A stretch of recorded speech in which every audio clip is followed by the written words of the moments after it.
Pour plus de vidéos d'informations, abonnez-vous sur la chaîne YouTube de Thiaroye Info TV. Appuyez sur la cloche pour avoir des notifications. ñu nekk ay doomu sénégalais di tukki di dem Slovénie am taxawaay bu nga xam ne suñuy kilifa dañu tàggat ci yar ñu am nu ñu taxawee ci dëkk bi parti politique yi nekk Slovénie ak seen assemblée nationale jox ñu mandat dañu yéen kat dañu bëgg boo leen demee seen dëkk ngeen ne seen i kilifa seen i autorité ak seen président de la république ñun dañu bëgg a nekk xarit ak yéen au-delà de Sénégal dañu bëgg a nekk xarit ak yeneen pays africains mais mandat boobu ñun lañ ko jox pour ñu jox la mandat boobu dafa am nooy taxawee mooy li ma doon wax sànq di gërëm ay kilifa nga xam ne ñoo ñu yar ci nu ñuy taxawee ci dëkk bi ci nu ñuy waxee ak ci nu ñuy jëflantee ak nit. donc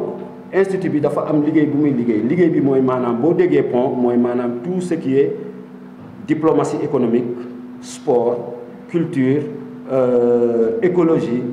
développement du capital humain. donc ci wàllum mbay tamit dafa am ay potentialités yu bëri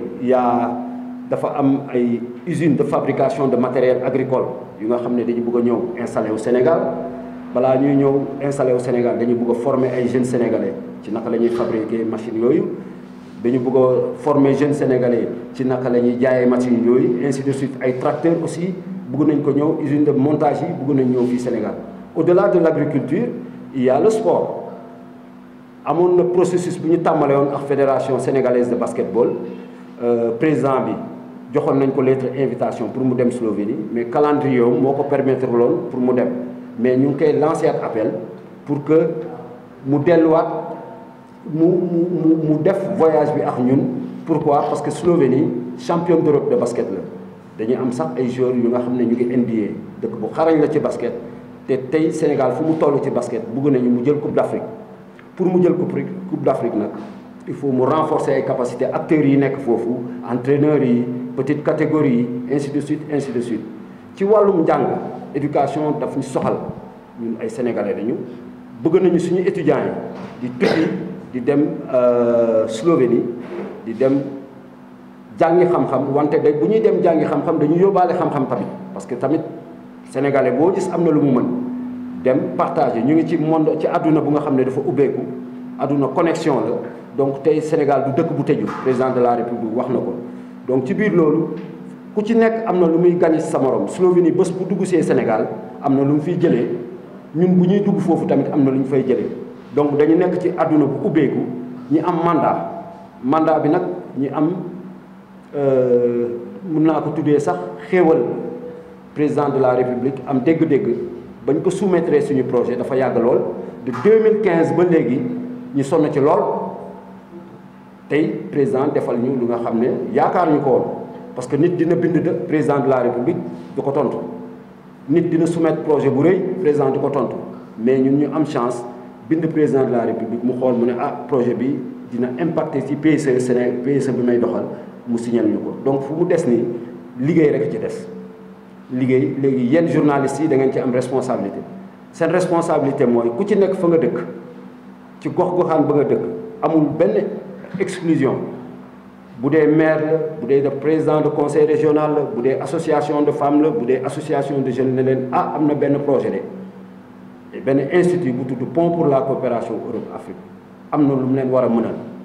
lu mu leen war a mënal nag bu dee ci femmes transformatrices yi ay renforcement de capacité am na ci d'ailleurs am na benn voyage bu ñu defoon dañu laajoon sax ñuy sélectionner ay femmes yu nga xam ne dañu nekk ci ay filières multiples ci séchage mangue banane viande entre autres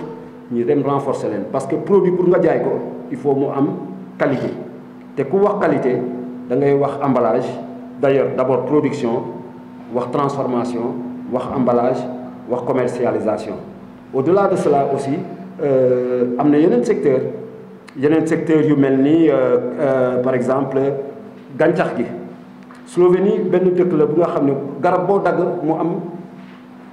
lu muy signaler ci base de données eaux et forêt parce que dañuy cartographier tout ce qui est luy gàncax ci seen dëkk dañ leen di wooye la petite Suisse des Balkans parce que dëkk bu vert la c'est la Slovénie fait partie des pays les plus verts de l'Europe centrale loolu nag dañ ko bëgg a transférer Sénégal eaux et forêt Sénégal mun na xool ñooñu naka la ñuy def ba seen dëkk tey garab yi doo ko dagg nu mu la neexee. Casamance tey boo demee apparence rek moo fa nekk mais ci biir c'est un désert dagg nañu garab yëpp ba ci Gambie yeneen gox-goxaan yi c'est la même chose. naka la ñuy def ba xool def transfert de technologie ñooñu nu ñu def ba protéger seen environnement ba nekk le pays le plus vert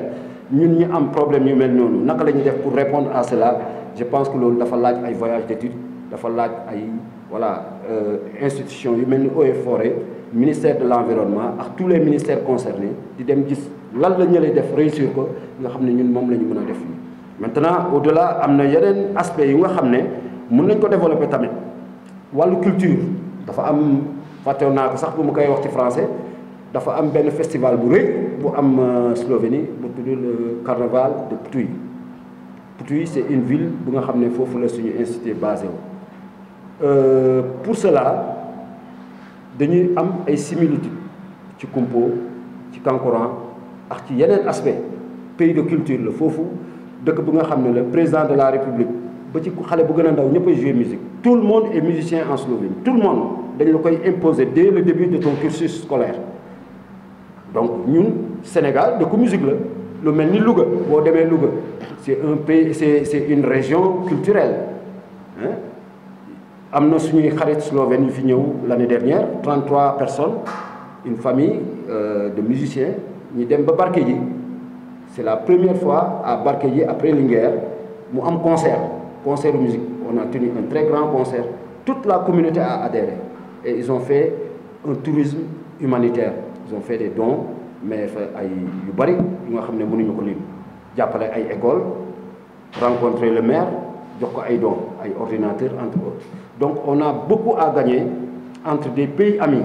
C'est un partenariat encore une fois gagnant-gagnant. Nous ne sommes pas demandeurs, nous ne sommes pas des mendiants, nous sommes juste Sénégal dafa am lu mu am lu nga xam ne mën na ko jaay bitim réew ñoom am na ñoo xam ne war nañu ko mën a woon ci ku ci nekk gis ci boppam donc de façon. Pour plus de vidéos d'information, abonnez-vous sur la chaîne YouTube de Thiaroye Info TV.